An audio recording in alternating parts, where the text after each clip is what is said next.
Today I'm making a video that is all about paying off debt. If you haven't yet watched my part 1 of paying off debt, facing reality of your financial situation, here is the link up in the corner. I definitely recommend watching that video first and then heading back over and watching this one. All right, after you've faced reality, the next step, step number 2, is to get motivated. I found it really helpful to share with friends that I am going to try to be paying off debt.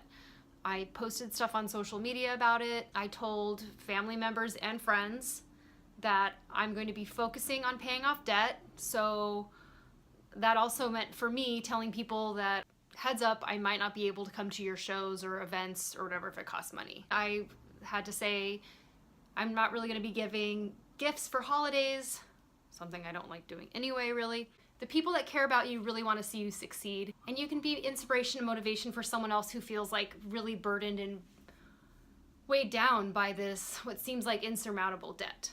There's also a 12-step group for people with debt, or people that habitually get in debt, or feel like they can't get out of it and continue to build on the debt they already have. It's called Debtors Anonymous. Debtors Anonymous is a 12-step group with the same structure and basis as Alcoholics Anonymous.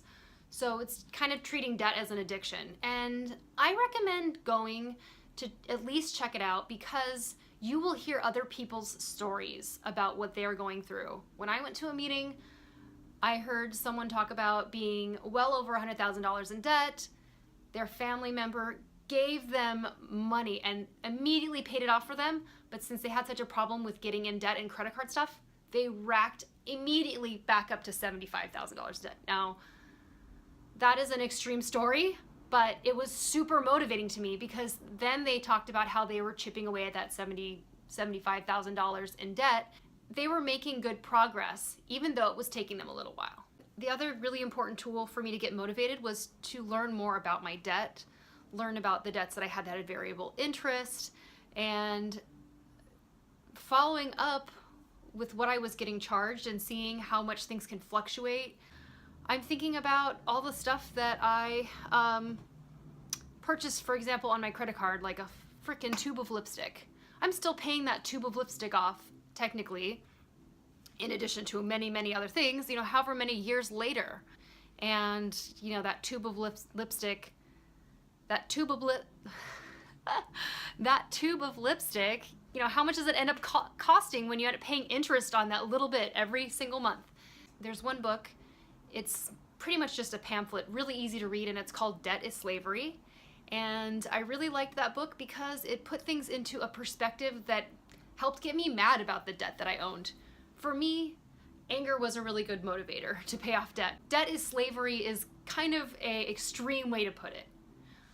But in a way, when you owe people money or an institution money, they have some power over you because until you pay off that debt, they hound you for money.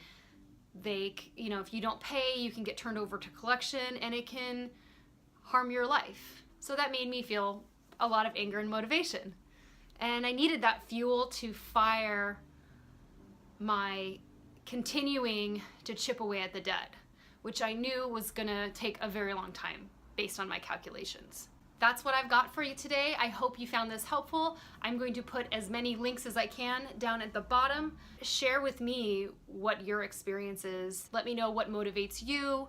You can do it. Yes, you can. Please subscribe and also stay tuned as I will be releasing part 3 of Paying Off Your Debt in just a couple days.